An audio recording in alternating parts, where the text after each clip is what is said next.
Haleluya, puji Tuhan, salam sejahtera Bapak, Ibu, saudara-saudari keluarga GPD El Shaddai Magelang. Tuhan Yesus memberkati. Resilient, tangguh dalam Tuhan. Kembali hari ini kita akan bersama-sama belajar firman Tuhan di dalam Renungan 79. Saya akan membacakan sebuah ayat dari kitab Hosea pasal yang kelima ayat 15. Hosea 5 ayat 15, demikian bunyi firman Tuhan. Aku akan pergi pulang ke tempatku, sampai mereka mengaku bersalah dan mencari wajahku. Dalam kesesakannya mereka akan merindukan aku. Renungan firman Tuhan hari ini saya beri judul, Kembali kepada Tuhan. Bapak, Ibu, Saudara, kitab Hosea menggambarkan kasih Allah yang luar biasa kepada umatnya yang terus-menerus meninggalkan Tuhan. Dalam Hosea pasal 3 sampai pasal yang kelima, Tuhan menunjukkan bahwa sekalipun bangsa Israel tidak setia, kasih-Nya tidak berubah. Kasih Tuhan tidak berubah.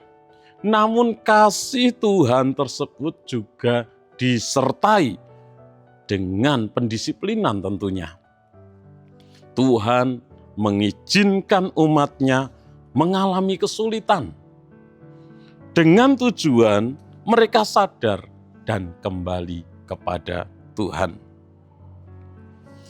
Hosea pasal 5 ayat yang ke-15 ini menjadi puncak dari pesan Tuhan tersebut.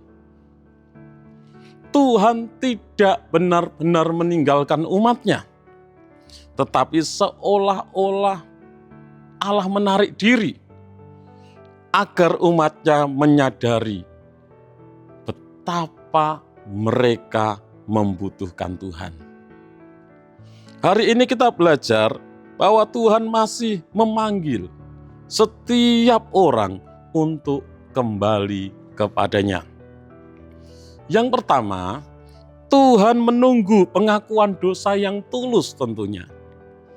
Dalam Hosea 5 ayat 15 bagian A dikatakan, sampai mereka mengaku bersalah. Masalah terbesar dari umat Tuhan, bangsa Israel, bukan hanya dosa mereka, tetapi mereka tidak merasa melakukan dosa. Itu yang menjadi masalah terbesar. Mereka hidup dalam kejahatan, tapi merasa tidak bersalah. Dan seringkali manusia menyalahkan keadaan, menyalahkan orang lain, bahkan menyalahkan Tuhan. Padahal dirinya sendiri yang berbuat salah. Dirinya sendiri yang melakukan kejahatan. Dirinya sendiri yang berdosa. Tetapi mencari kambing hitam, menyalahkan keadaan, menyalahkan orang lain, bahkan menyalahkan Tuhan. Padahal pemulihan selalu dimulai ketika seseorang berkata dengan jujur, Tuhan, aku yang bersalah. Ampuni aku Tuhan. Allah tidak mencari orang yang sempurna, tetapi orang yang mau bertobat. Sebagai contoh, Raja Daud jatuh dalam dosa yang begitu luar biasa. Jatuh dalam dosa perzinahan, jatuh dalam dosa pembunuhan. Tetapi ketika Nabi Nathan menegurnya, Daud menyadari dan Daud berkata, aku telah berdosa kepada Tuhan. Dari pengakuan itu lahirlah pemulihan. Kadang hubungan di dalam keluarga rusak, bukan karena masalah yang besar, tetapi karena tidak ada yang mau mengakui kesalahan. Mempertahankan ego masing-masing, sehingga tidak ada penyelesaian, sehingga rumah tangga menjadi hancur. Demikian juga hubungan dengan Tuhan. Tuhan mau kita dengan jujur mengakui kesalahan kita. 1 Yohanes 1 ayat 9, jika kita mengaku dosa kita, Ia setia dan adil. Ia mengampuni kita dari segala dosa, menyucikan kita dari segala kejahatan. Yang kedua, Tuhan rindu dicari, bukan sekedar dikunjungi. Tuhan rindu dicari, bukan sekedar dikunjungi. Dalam Hosea 5 ayat 15 bagian B dikatakan, dan mencari wajahku. Bangsa Israel masih melakukan ibadah, masih melakukan ritual, tetapi hati mereka jauh dari Tuhan karena mereka terus hidup di dalam kejahatan. Tuhan tidak hanya menginginkan kehadiran kita di gereja. Tuhan tidak hanya menginginkan pelayanan kita. Tuhan tidak hanya menginginkan persembahan kita. Tuhan tidak hanya menginginkan tubuh kita ada di rumah Tuhan. Tetapi Tuhan mau hati yang sungguh-sungguh mencarinya. Hati yang sungguh-sungguh mau mencari Tuhan. Mencari wajah Tuhan berarti ingin mengenal Tuhan. Mencari wajah Tuhan berarti ingin hidup menyenangkan hati Tuhan. Mencari wajah Tuhan berarti ingin dekat dengan Tuhan setiap hari. Di dalam Alkitab ada tokoh Musa, di mana Musa berkata, jika engkau sendiri tidak membimbing kami, janganlah suruh kami berangkat dari sini. Jika Tuhan tidak menuntun kami tidak mau berjalan. Kami tidak mau berjalan sendiri. Kami tidak mau berjalan tanpa Tuhan. Musa lebih menginginkan hadirat Tuhan daripada berkat-Nya.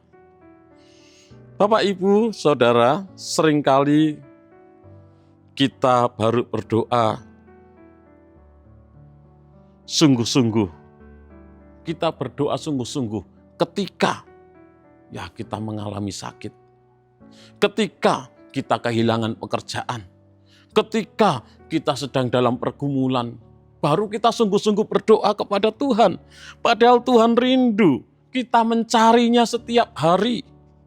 Bukan hanya saat darurat, saat membutuhkan Tuhan saja. Tuhan mau kita mencarinya setiap hari, datang kepadanya. Yang ketiga, kesesakan dapat menjadi jalan kembali kepada Tuhan. Dalam Hosea 5 ayat 15 bagian C dikatakan, dalam kesesakannya mereka akan merindukan aku. Kadang Tuhan memakai kesulitan untuk menyadarkan kita, umat-umat Tuhan. Bukan karena Tuhan kejam, tetapi justru karena Tuhan mengasihi umat-Nya. Seorang ayah yang baik akan menegur anaknya agar tidak berjalan menuju kehancuran. Demikian juga Tuhan akan menegur kita umat-umat-Nya agar tidak berjalan menuju kebinasaan. Di dalam Alkitab ada contoh tentang anak yang hilang, di mana si bungsu saat hidup berkecukupan, ia meninggalkan ayahnya, ia meminta bagian warisannya. Namun ketika dia pergi jauh, hartanya habis, dia ada dalam kesulitan, dia kelaparan, dia ada dalam penderitaan, dia sadar dan berkata, aku akan bangkit dan pergi kepada Bapakku. Kesesakan membawanya pulang kembali kepada Bapaknya. Mungkin hari ini ada yang sedang mengalami masalah ekonomi. Ada yang sedang mengalami sakit penyakit. Ada yang sedang mengalami konflik keluarga dan lain sebagainya. Jangan hanya meminta Tuhan menghilangkan masalah yang kita alami. Tanyakan juga, Tuhan, apa yang ingin Engkau ajarkan melalui keadaan yang saya alami ini. Banyak orang justru mengenal Tuhan lebih dalam melalui air mata. Ketika ada di dalam titik terendah, ketika ada dalam pergumulan, ketika ada dalam kesesakan, mengenal Tuhan dengan lebih dalam. Bapak, Ibu, Saudara yang kasih oleh Tuhan, Hosea pasal 5 ayat 15 menunjukkan hati Allah yang penuh kasih. Ia tidak membuang umatnya, tetapi menanti mereka kembali dengan pertobatan yang sejati. Pesan firman Tuhan hari ini adalah, akuilah dosa dengan tulus. Carilah wajah Tuhan setiap hari. Jadikan setiap kesesakan sebagai kesempatan untuk kembali dan semakin dekat kepada Tuhan. Jika hari ini ada di antara kita yang merasa jauh dari Tuhan, jangan menunggu sampai keadaan menjadi lebih buruk. Datanglah kepadanya sekarang juga. Tuhan masih berkata melalui Hosea, carilah aku. Ketika kita kembali kepadanya dengan segenap hati, Tuhan setia mengampuni, Tuhan setia memulihkan, dan Tuhan memperbaharui hidup kita. Tuhan Yesus memberkati. Terima kasih kepada Bapak Ibu Saudara yang dengan setia mengikuti Renungan 79, kiranya menjadi berkat bagi kita semuanya. Bagi Bapak Ibu Saudara yang ingin didoakan dengan pokok doa tertentu atau ingin menyampaikan kesaksian, dapat menyalurkan melalui chat WhatsApp di nomor 0813 2742 0088. Mari kita berdoa. Terima kasih Tuhan, Engkau Allah yang mengasihi kami. Kadangkala kami tidak setia kepada Engkau, namun Engkau Allah yang tetap setia, Allah yang terus mengasihi kami. Engkau mengizinkan penderitaan, pergumulan, kesulitan kami alami dengan tujuan supaya kami kembali kepada Engkau, supaya kami menyadari kesalahan kami dan kembali kepadamu Tuhan. Engkau tidak menginginkan kami terus jauh dari Engkau dan mengalami kebinasaan. Terima kasih buat kasih-Mu yang begitu luar biasa bagi kami. Kami pun mau menjadi umat-umat-Mu yang hidup mengasihi Engkau. Memberkati seluruh keluarga GPD El Shaddai Magelang dimanapun mereka berada. Kami, keluarga GPD El Shaddai Magelang, telah memilih jalan kebenaran, telah menempatkan hukum-hukum-Mu di hadapan kami. Kami telah berpaut pada peringatan-peringatan-Mu ya Tuhan. Kami akan mengikuti petunjuk perintah-perintah-Mu, sebab Engkau melapangkan hati kami. Dalam nama Tuhan Yesus Kristus kami berdoa bersyukur. Haleluya. Amin.